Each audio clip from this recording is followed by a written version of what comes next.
Good morning বন্ধুরা, তোমরা কেমন আছো? আশা করি খুব ভালো আছো। আমিও খুব ভালো আছি।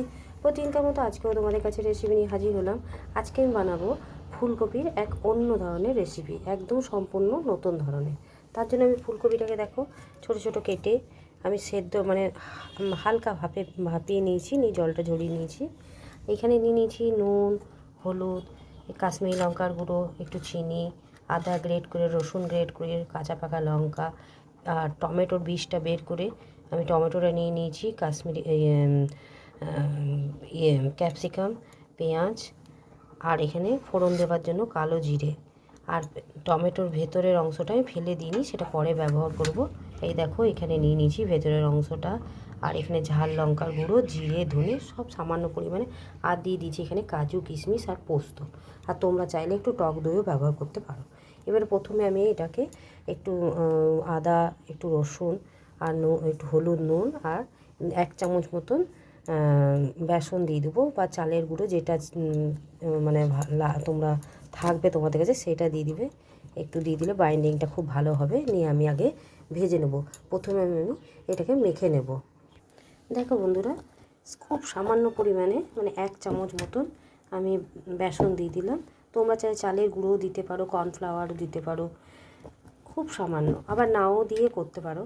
এই রেসিপিটা অনেক রকমভাবে খেয়েছো ফুলকপি, আর ভালোও লাগছে না ফুলকপি, সেই ভাবলাম একটু নতুনত্ব করি। দেখো আমি কিভাবে বানিয়েছি, তোমরা অতি অবশ্যই আমার আইডিয়াতে একবার হলেও বানিয়ে খেয়ে দেখবে। মুখটাও পাল্টাবে আর স্বাদটাও একটু অন্যরকম হবে। আর এটাকে আমি পেস্ট করে নিয়ে আসবো। এবারে আমি কড়াইয়ের মধ্যে তেল গরম হতে দিয়ে দিয়েছি। এগুলোকে আমি আস্তে আস্তে ভেজে নেব।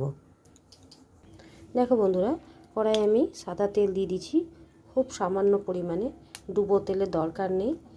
আমি এবারে আস্তে আস্তে দেখো ছেড়ে দেব। এইভাবে আমি ভেজে নেব, 2-3 বারে ভেজে নেব। তারপর তোমাদের কাছে ফিরে আসছি। দেখো বন্ধুরা, আমি ফুলকপিগুলো সব ভেজে তুলে নিলাম। এবারে আমি টমেটো, ক্যাপসিকাম আর পেঁয়াজ তিনটে আমি একসাথে ভেজে নেব। দেখো বন্ধুরা, আমি হালকাভাবে ভেজে নিচ্ছি। আর এই দেখো ফুলকপিগুলো ভেজে তুলে নিয়েছি। এবারে একসাথে ভেজে তুলে নিয়ে এই তেলের মধ্যে আমি সর্ষের তেল দিলাম। তারপর সর্ষের তেলের মধ্যে আমি রান্নাটা করে নেব। এর মধ্যেই আমি মশলাগুলো একে একে দিয়ে দেবো। ফোড়ন দিয়ে দেবো, কালো জিরে ফোড়ন, তারপর আদা রসুন যে গ্রেট করে রাখা আছে সেইগুলো দিয়ে দেবো। একে একে সমস্ত মশলা দিয়ে দেবো। আর টমেটোর যে ভেতরের অংশটা ফেলে দিইনি সেটাও আমি দিয়ে দেবো। দিয়ে খুব ভালো করে কষিয়ে নেব। দেখো বন্ধুরা, আমি পেঁয়াজ, ক্যাপসিকাম, টমেটো ভেজে তুলে নিলাম আর সমস্ত মশলাগুলো দিয়ে দিলাম। রসুন আর আদাটাকে একটু আগে ভেজে নিলাম যাতে রসুনের গন্ধটা না থাকে। তারপর বাকি মশলাগুলো আমি দিয়ে দিলাম। তার সাথে কাঁচা লঙ্কা আর এই যে টমেটোর যে ভেতরের অংশটা আছে সেটাও আমি দিয়ে দিলাম।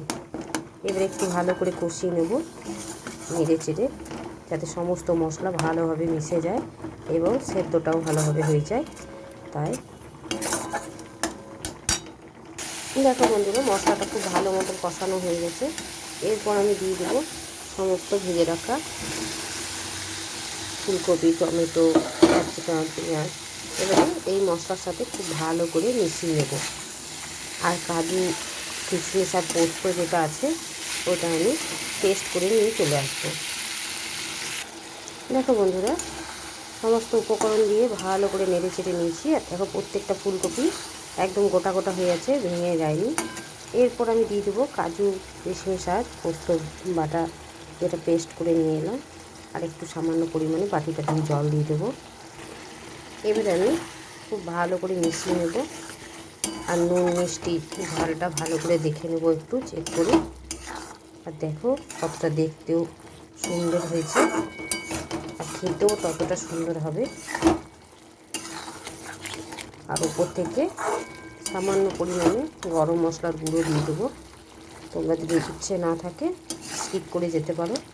আর এই রকমই গ্রেভিটা রাখবো রুটি, পরোটা, লুচি, নান এইসবের সাথে খুব ভালো লাগবে।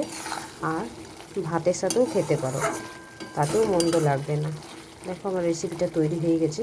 এবার আমি ওপর থেকে একটু গরম মশলা গুঁড়ো দিয়ে দেবো। দিয়ে দিচ্ছি ওপর থেকে একটু সামান্য পরিমাণে গরম মশলা গুঁড়ো, বাস খুব সামান্য। এরপর আমি গ্যাসটাকে অফ করে দেবো, তারপর অন্য একটা জায়গায় ঢেলে নিয়ে তোমাদের কাছে ফিরে আসছি। দেখো বন্ধুরা, ফুলকপির তরকারি একদম নতুনত্বভাবে, একটু মুখের স্বাদটাও চেঞ্জ হবে। এইভাবে একবার হলেও বানিয়ে খেয়ে দেখবে কেমন লাগলো, অতি অবশ্যই কমেন্ট করে জানাবে। আর বাড়িতে একবার হলেও বানিয়ে খেয়ে দেখবে, ভালো লাগলে লাইক, শেয়ার এবং চ্যানেলটিকে সাবস্ক্রাইব করে দেবে আর সবার সাথে শেয়ার করে দেবে।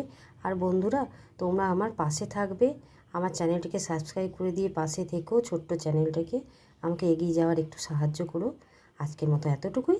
কালকে আবার অন্য কোনো রেসিপি নিয়ে হাজির হব। সুস্থ থেকো, ভালো থেকো, তোমরা আমার বন্ধু হয়ে পাশে থেকো।